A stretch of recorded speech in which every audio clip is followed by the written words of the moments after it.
afternoon to all of you guys. Hope you have your coffee and it's a good breather. Nice weather outside. I'm Lynette. I'm the founder and the CEO of Sirius. My career has always been at the intersection of sustainability, finance, and innovation.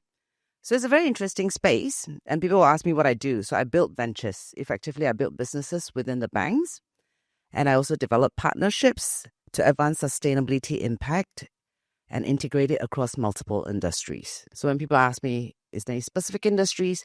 No, because I always view sustainability as a horizontal. So I've got to share a little bit about what Sirius Impact does, right? We help businesses translate sustainability ambition into action. We do so by embedding sustainability into strategy, financing, and supply chain. And this is only doable with data clarity and technology itself. I think you had many sessions earlier on that went in depth on what's required. So briefly, in a nutshell, what I do is to make sustainable business bankable and scalable. I think that's the tough part, right? The scalable. And we know that all this would never work. Basically, I'll be jobless if there's no leadership integrity. So it's a very simple fact. We can talk about how much reports we need to do, what we need to transform in the organization, but reaching net zero, we have to be aware it is not a marketing ploy. It's execution commitment. And we all know, especially in large organizations, to execute, and you want that kind of commitment, sad to say, it is a top-down approach. I've been in the space for more than a decade, working in large banks, MNCs. I can push one department head. That doesn't mean I can push the entire bank to move. We need to make it progressive, and that's where integrity comes in. And what does it mean, right? It means actually choosing transparent data over convenient narratives. I think we hear a lot of that. It also means to actually impose real transitional plans versus glossy pledges. It's easier said than done. We're talking about walking the talk. And it's also about talking about accountable governance and not think of it as a book and a checkbox ticking exercise. But this has to come from top down, because then that culture can actually stream through. So I always believe why money comes into play. When leaders align capital, and you need capability to manage capital, but you need a conscience to make sure that it streams to the right place. I think that's one part that was not thought about in the whole sustainability journey for quite a while. Do we actually have integrity in the leadership? And what does it mean? So I'm not giving a lecture today because I think I just done a few over the last few days. But what I hope is to share as something thought-provoking and what you as a global citizen in this community can actually help to do. Because what we want to do is to move from intent to impact, and that's how we can get to net zero together. So I'll say for years, we were sold this lie that sustainability is a marketing ploy, is a cost center, is a compliance issue, and nice to have, right? But we know that it's not true. And for any new leaders, if we're going to nominate any of the new CEOs or board directors, it's actually one of the most strategic, important aspects they need to have. They need to have integrity in how they actually bring across their business processes. So we can go on and on about that, and it's just going to be a keyword. To deploy integrity in leadership, you actually need a lot of courage. So I'm going to share with you 3 use cases rather than talking through little key points and all. So I'm not sure if you guys have heard of the recent case in Australia where a very well-known consultancy firm was asked to do a paper, right? Bear in mind that this paper, which cost $400,000, is assist policy decision makers to make decisions that will impact millions of people. So the key things is what I put on this paper is for you to consider and design policies that matters. It was such a huge disappointment when they found that a lot of the facts were designed from AI and they just plonked it in. There was no fact checking. It's disappointing. It actually, it's quite shocking. Because the trust is broken. The bond of trust is broken. And that's one of the key aspects of integrity. Because if you ask me how to design integrity into different key vocabulary, it's a struggle. But I think we can learn from a lot of use cases. We do not want to break that bond of trust.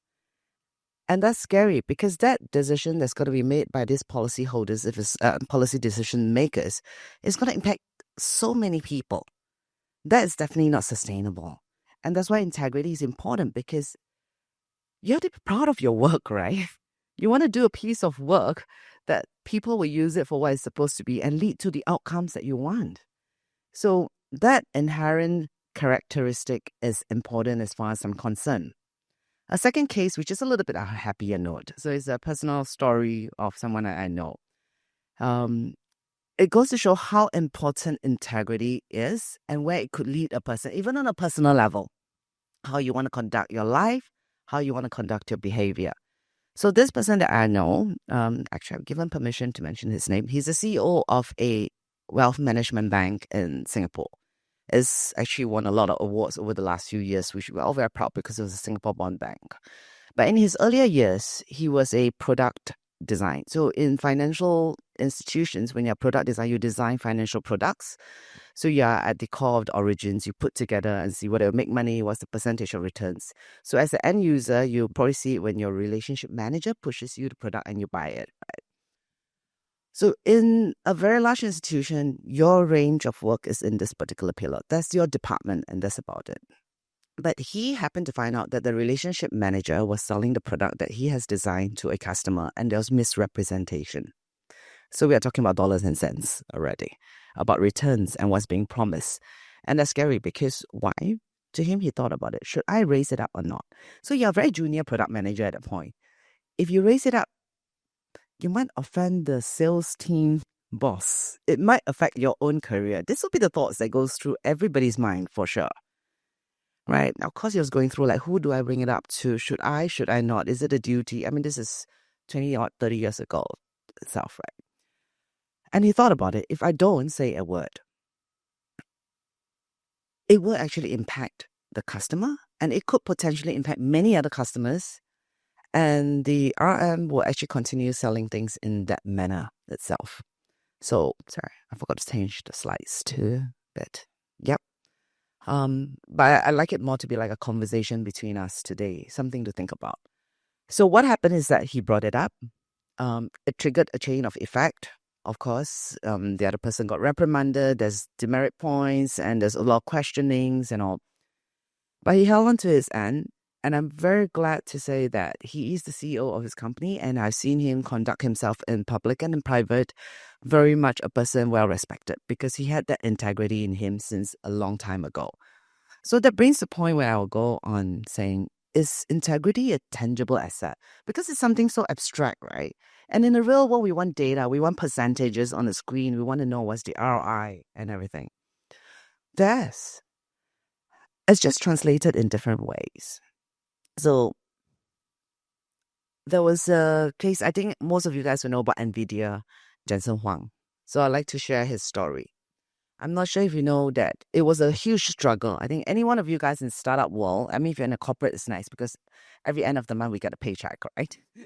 But in the startup world, you fight, you hustle, right? I was at FinTech Festival Awards night last night. Very proud to say it's the 10th year. Great conversations around.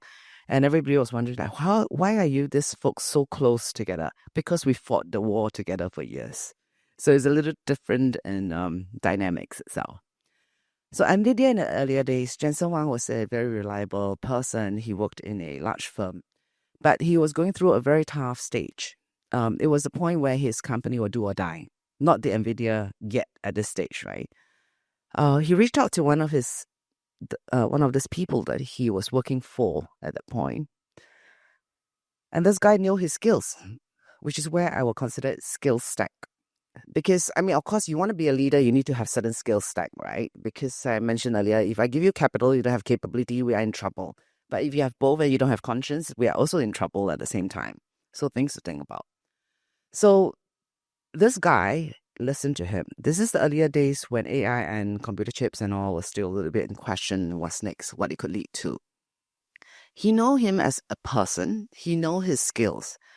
But what led to this gentleman who was working with him to pick up a phone and call one of the VCs and said, hey, friend, I'm going to send you this guy.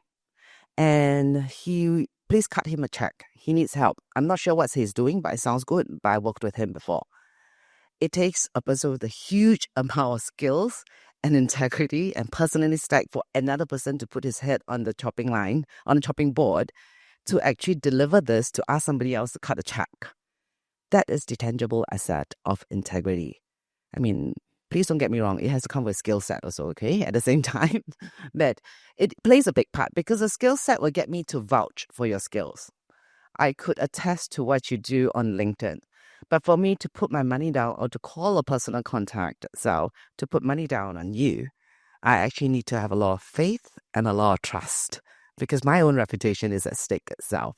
Because, I mean, like I said, I'm at the intersection of finance, sustainability, and innovation. We see a lot of this come through every day. When I mentor individuals, I struggle with that too sometimes. So we have very little time left, right? So what I'm going to say is you need to walk the talk for leaders. And for those of us in the HR space, it'll be great to think about what kind of qualities you like in the leaders. What would you like to recommend? What are the programs that we can get to get leaders to the next level?